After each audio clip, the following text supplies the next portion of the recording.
ہر قسم کے روحانی جسمانی مسائل اور وظائف کے لیے پیر اقبال قریشی چینل کو سبسکرائب کریں۔ نحمده ونصلي ونسلم على رسوله الكريم اما بعد فاعوذ باللہ من الشیطان الرجیم بسم اللہ الرحمن الرحیم۔ میں اس وقت مروات میں سلالہ جو عمان کا شہر ہے، وہاں یہ سمندر کے کنارے امام زین العابدین رحمۃ اللہ علیہ کے پوتے اور نواسے دونوں نسبتیں رکھنے والے حضرت علی رضی اللہ تعالیٰ کے ساتویں پشت میں پوتے حضرت محمد جو بن علی کے نام سے مشہور ہیں، اور یہاں ان کا یہ مقبرہ ہے، یہاں حاضری دی ہے۔ مقابر پہ جانے سے انسان کو بہت روحانیت ملتی ہے، ترقی ملتی ہے، بلکہ نبی صلی اللہ علیہ وسلم نے خود ارشاد فرمایا کہ میں تمہیں قبرستان جانے کی اجازت دیتا ہوں۔ پہلے میں منع کرتا تھا، بلکہ خواتین کو بھی آپ نے اجازت دی کہ وہ پردے میں جا سکتی ہیں۔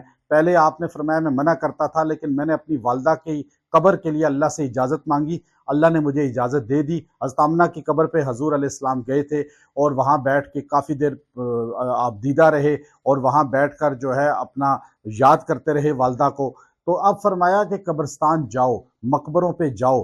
مقبروں پہ جانے سے کوئی منع نہیں کرتا، قبرستان جانے سے منع نہیں کرتا، لیکن ہمارے ہاں چونکہ کلچر بر صغیر کا، پاکستان انڈیا کا ایسا ہے کہ وہاں جب مقبرہ بنا ہوتا ہے وہ پورا کا پورا ایک شرک کا گڑھ ہوتا ہے، اڈا ہوتا ہے، اور وہاں اتنی رسومات شرک اور اتنی بدبو ہوتی ہے کہ انسان وہاں جانے سے پھر مجبوراً سب کو منع کرتا ہے۔ اب آپ یہ قبر دیکھیں کہ یہاں اہل بیت، یہ محمد بن علی رضی اللہ تعالیٰ کی قبر ہے، یہاں کوئی آپ کو جو ہے نہ دیے جل رہے ہیں، نہ یہاں اگربتیاں ہیں، نہ پتھر ہیں جو لوگ چومیں یہاں پر، نہ طواف ہو رہا ہے، نہ کچھ سجدہ کر رہا ہے۔ جو بھی آتا ہے قرآن پڑھتا ہے، خاموشی سے چلا جاتا ہے۔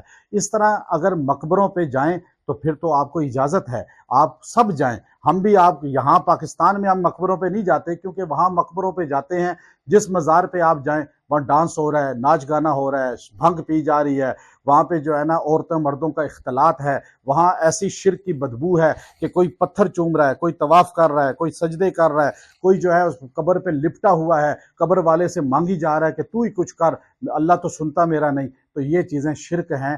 قبر پہ جانے سے کوئی مسلک منع نہیں کرتا، لیکن قبر پہ سجدہ ساری دنیا کے مسلمان حرام کہتے ہیں۔ قبر والے سے نہیں مانگا جاتا، اللہ سے مانگا جاتا ہے، لیکن قبر والے کے لیے دعا کی جاتی ہے، وسیلہ ان کو پیش کیا جاتا ہے۔ تو یہ تھوڑا سا فرق ہے، اگر برصغیر اور پاکستان انڈیا کے مسلمانوں کو تھوڑا سا سمجھ آ جائے کہ ایک جو ہے قبر جو ہے وہ صرف اس لیے اللہ والوں کی ہوتی ہے کہ ہم وہاں جا کے تھوڑی دیر کے لیے مراقبہ کریں، قرآن پاک پڑھیں اور اللہ سے مانگیں، اور قبر والے کی زندگی کی اللہ سے دعا کریں کہ ہمیں ایسی زندگی دے دے۔